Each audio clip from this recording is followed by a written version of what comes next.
মেহেরপুরে বিশ্ববিদ্যালয় স্থাপনের জন্য জমি নির্বাচন ও একাডেমিক কার্যক্রম শুরু করা সংক্রান্ত মতবিনিময় সভা অনুষ্ঠিত হয়েছে। গতকাল শুক্রবার সকাল 10টার দিকে সার্কিট হাউসের অডিটোরিয়ামে এই সভা অনুষ্ঠিত হয়। সভায় প্রধান অতিথি হিসেবে ছিলেন প্রধান উপদেষ্টার বিশেষ সহকারী মুনির হায়দার, মেহেরপুর বিশ্ববিদ্যালয়ের vice chancellor doctor Sheikh Bakhtiar Uddin, জেলা প্রশাসক সিফাত মেহনাজ, অতিরিক্ত পুলিশ সুপার জামিনুর রহমান খান এ সময় এখানে উপস্থিত ছিলেন।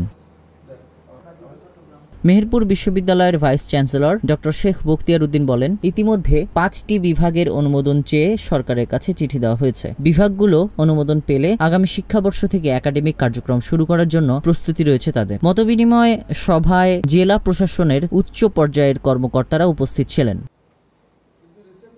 মেহেরপুর প্রতিনিধি আলামিন হোসেনের পাঠানো তথ্য ও ভিডিও চিত্রে ডেস্ক রিপোর্ট।